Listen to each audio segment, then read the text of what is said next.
bienvenue dans cette nouvelle vidéo spéciale Book Candle. C'est un nouveau concept que je viens d'inventer hier ou avant-hier.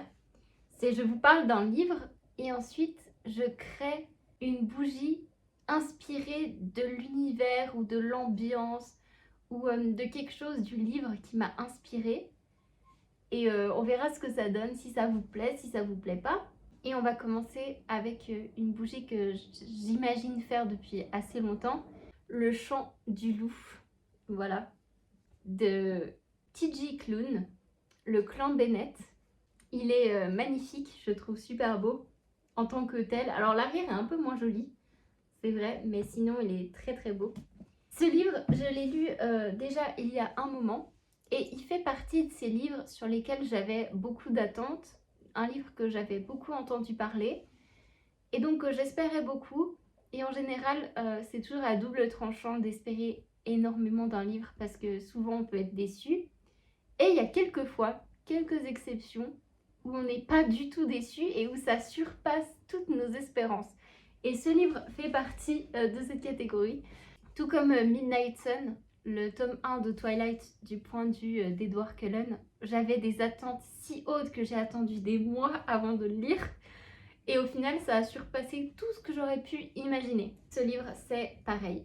Le tome 1, je n'ai pas lu le reste de la saga parce que les personnages m'intéressaient un petit peu moins. Et je sais pas, je suis restée sur une si bonne impression que j'avais pas envie de tout gâcher.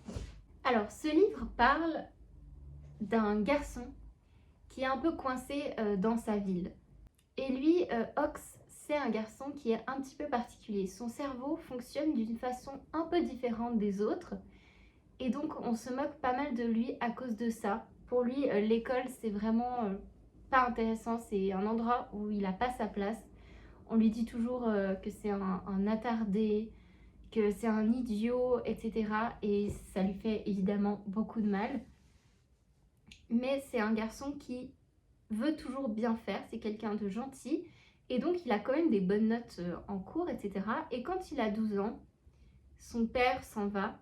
Il quitte la maison, il quitte sa mère, il quitte tout le monde parce qu'il en peut plus. C'est un alcoolique qui a des excès de violence. Enfin bref, il s'en va, laissant un peu cette famille tout seul, quoi. Juste, il se retrouve tout seul avec sa mère et il devient l'homme de la maison. Et ça veut dire qu'à partir de, je crois, même 13 ans, 14 ans, il va se mettre à travailler dans le garage d'un de ses amis, d'un ami à sa mère plutôt. Il va travailler dans ce garage et au final, dans ce garage, il va trouver sa place.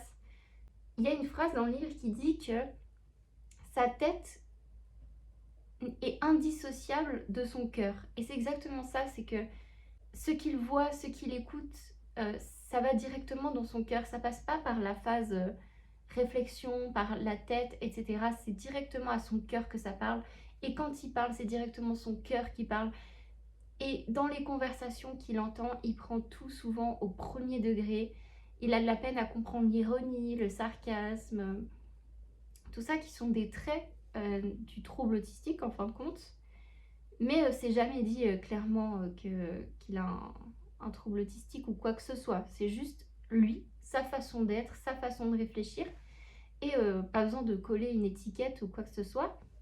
Donc Ox va trouver sa place dans ce garage avec ses collègues. Mais il a 16 ans, c'est un garçon qui ne voit pas son avenir, à quoi ça peut ressembler. Mais il accepte, il a une certaine résilience. Tu lui dis d'aller là, il va là. Tu lui dis d'aller là, il va là-bas. Parce que c'est comme ça qu'il est.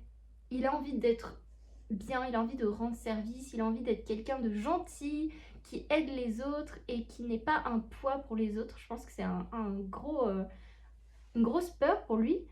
Il y a tout d'un coup, une fois, un jour, quand il rentrait du travail, il va rencontrer un garçon qui va lui sauter dessus. Un garçon de 10 ans qui va lui sauter dessus et qui va lui dire tu sens cette odeur, tu sens super bon, cette odeur est incroyablement géniale. Et il commence à parler, il ne s'arrête plus, il fait que parler et il le tire par la main jusqu'à chez lui. Et du coup, Ox découvre que ce garçon vit maintenant juste à côté de chez lui. Il y a toute sa famille, il y a ses 2 parents, il a 3 frères et sœurs, je crois qu'il y a même un oncle et un cousin, ou je suis plus sûre. Mais c'est une grande famille qui a emménagé à côté de chez lui, dont ce petit garçon qui le ramène comme ça, par la main, et qui le présente à toute la famille en disant « Regardez, c'est Ox, c'est mon nouvel ami, il est absolument génial, son odeur est trop folle. » Et il parle, c'est quelqu'un de très très bavard. Et toute sa famille est là, quoi? Qu'est-ce qui se passe? Pourquoi il nous ramène ce garçon? Et en même temps, ils ont l'air de comprendre quelque chose que Ox ne comprend pas. Et donc c'est ça, c'est une histoire de lui qui est peu à peu inclus dans cette famille, le clan Bennett, les Bennett, qui est inclus. Il est invité au repas de famille, lui et sa mère sont invités. Il se fait des amis dans cette famille, il est accepté un peu comme l'un des leurs. Et lui, il comprend pas trop. Il comprend pas parce qu'il a toujours eu de la difficulté à avoir des amis. C'est quelqu'un qui est toujours un peu sale parce qu'il travaille dans le garage en tant que mécanicien, donc il est toujours un petit peu débraillé, un petit peu sale. Il se considère lui-même comme un idiot, un peu lent et inintéressant. Donc il comprend pas du tout cet attrait que toute cette famille a pour lui et cette envie de l'accueillir à bras ouverts dans cette famille. Et en fait, c'est vraiment une meute de loups-garous. C'est pas vraiment un secret, tu le devines assez vite. Bien sûr, Ox ne devine absolument pas tout de suite, mais c'est une meute de loups-garous. Et du coup, ils ont vraiment des manies très tendres, très douces. C'est vraiment, on est une famille. Alors, il y a effectivement l'alpha, le chef de famille. On l'écoute, c'est lui qui mange d'abord. Quand il dit quelque chose, tu dois vraiment lui obéir. Il y a vraiment un vrai statut d'alpha qui est posé. Mais la meute est très douce. Beaucoup de câlins, de bisous, on se renifle, on forme une vraie famille unie, on comprend ce que les autres ressentent, on communique. Et du coup, Ox, il est vraiment perdu de pourquoi on l'accueille là-dedans, dans cette famille, et c'est absolument adorable. Pourquoi ce livre est génial? Parce que c'est un mélange entre beaucoup de douceur, de lumière, de bienveillance. Et il y a aussi une phase, une part très sombre, très psychologique, très intéressante à ce qui se passe. On est sur un garçon d'abord qui a 16 ans, avec un meilleur ami garçon qui a 10 ans, et qui a une fascination absolue pour lui. Il s'appelle Joey, et ils vont grandir. C'est-à-dire que les années vont passer, ils vont grandir jusqu'à atteindre le statut d'adulte. Et là, comme quand tu grandis, les choses deviennent différentes. On passait que de la douceur et de la bienveillance à la réalité de la vie et la réalité de la meute aussi, la réalité des loups-garous.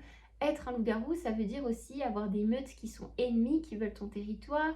Ça veut dire des liens psychologiques, émotionnels, de connexion inter-membres de la meute. Et lui, ben, c'est pas un loup-garou. Donc on pourra beau essayer de l'intégrer encore et encore dans cette famille, ce n'est pas un loup-garou, il ne peut pas se transformer en loup. Et donc il sera toujours un peu à part. Et en même temps, il n'a jamais trouvé autant sa place que dans cette famille. Et en fait, on voit l'histoire, c'est l'histoire de Ox, un garçon qui n'a jamais sa place, qui ne trouve pas sa place, qui est particulier, qui se révèle, s'affirme, grandit. À l'intérieur, à l'extérieur, il grandit énormément et il devient un membre à part entière de la meute. Il devient un loup-garou alors qu'il est humain. Et c'est ça qui est hyper intéressant. Comment est-ce qu'un loup-garou peut... Enfin, non, comment est-ce qu'un humain peut devenir plus un loup-garou que les autres loups-garous? C'est développé. C'est assez particulier et c'est génial.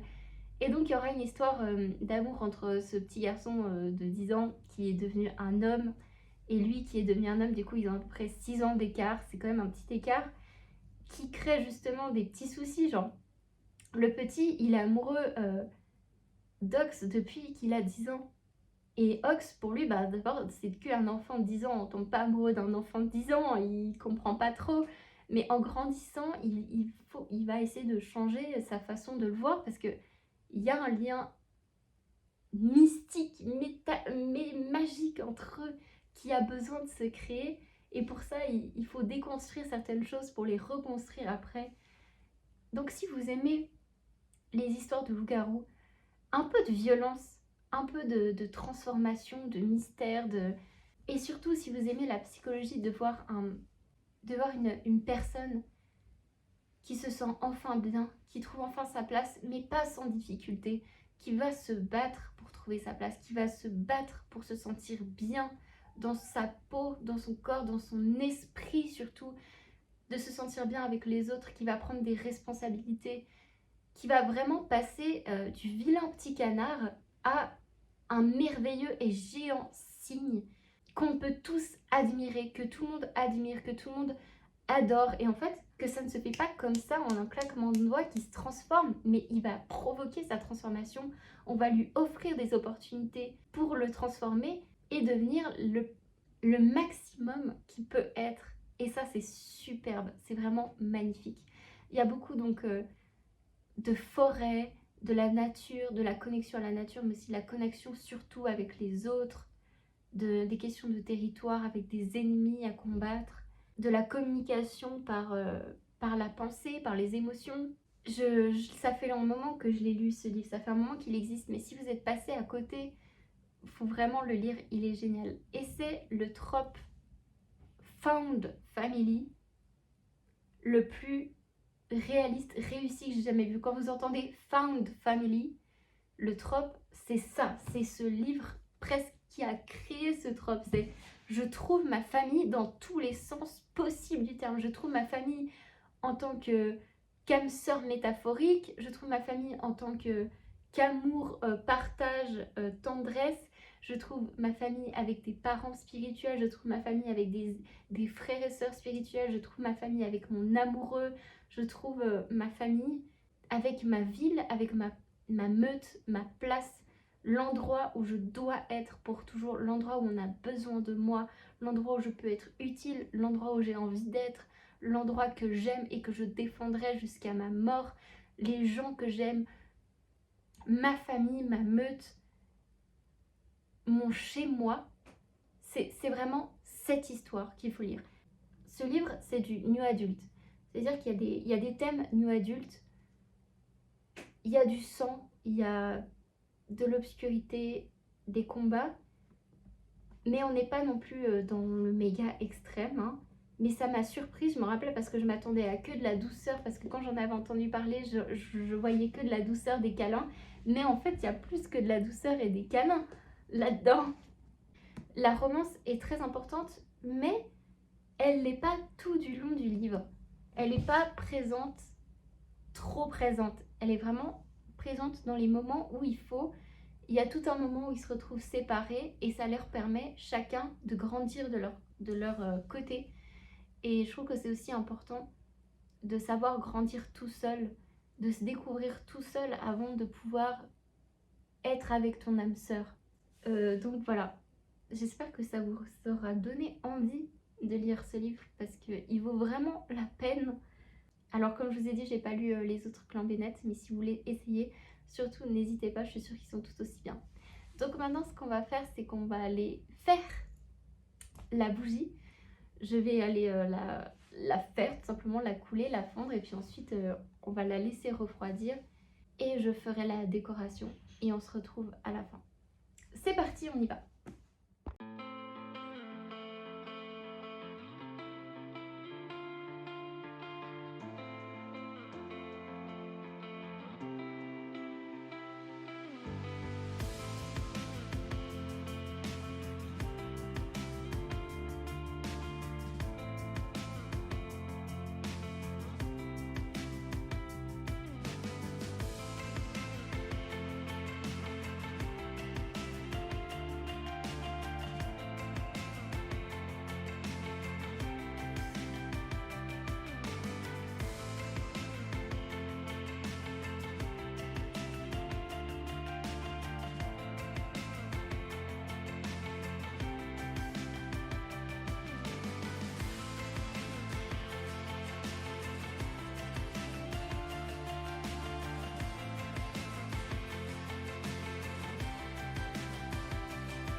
si jamais ceci n'est pas un tuto bougie, je ne vous ai absolument pas tout montré de la fabrication d'une bougie. Il y a des... Et voilà, j'ai fait ma bougie. Elle est juste là. Vous pouvez voir. Normalement, vous avez vu des vidéos juste avant.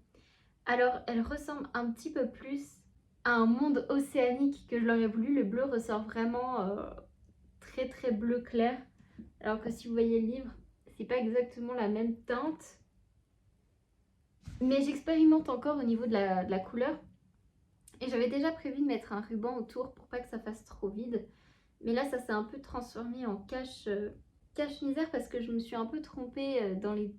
J'aurais dû mettre un tout petit peu plus de cire. J'ai été un petit peu trop radine en cire parce que je m'attendais à ce que la mousse, vous voyez, j'ai mis un peu de la mousse, soit plus haute et du coup prenne plus de place que ça. Au final, ça prend pas tant de place. Donc j'aurais pu rajouter un tout petit peu de cire et vous pouvez voir sur les côtés, je sais pas si on voit que c'est pas très net la différenciation. Voilà, au niveau du visuel, c'est un peu inattendu, mais j'aime bien le résultat. Ça me convient quand même très bien.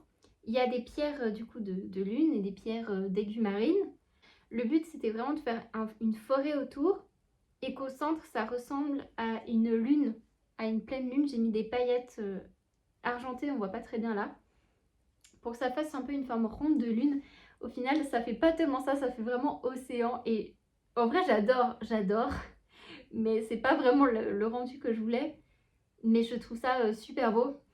Et en fin de compte, je trouve ça un mélange justement de doux et de mystérieux que je voulais. Un peu la forêt, mais il y a quand même du bleu pour rappeler le livre. C'était exactement ce que je voulais. Donc au final, ça me va. Et l'odeur, elle est folle. Elle est folle. On ne peut pas deviner trop facilement ce que c'est comme odeur. Je pense que si tu demandes à quelqu'un, il sera là. C'est quoi? Mais c'est vraiment senteur des bois. Donc ça sent vraiment super bon. Ça sent la mousse justement. Et je sais que c'est pas la mousse que j'ai mise parce qu'elle n'a pas d'odeur. Ça sent vraiment juste la mousse de forêt. Et je trouve ça vraiment parfait. Et je l'adore. C'est ma petite bougie un petit peu imparfaite. Et si je la refais, et j'aimerais bien la refaire parce que j'aime bien le concept, je la ferai un peu... je ferai plus attention à la couleur. Peut-être une couleur bleue plus foncée. On verra comment je ferai tout ça si je la refais. Mais en tout cas, je suis satisfaite de ma bougie. Je la trouve très belle. Et j'espère que cette vidéo vous a plu, qu'elle vous a diverti, que ça vous a donné envie de lire ce livre et de vous plonger dans cet univers. Et on se retrouvera pour une prochaine vidéo la semaine prochaine. Bye bye!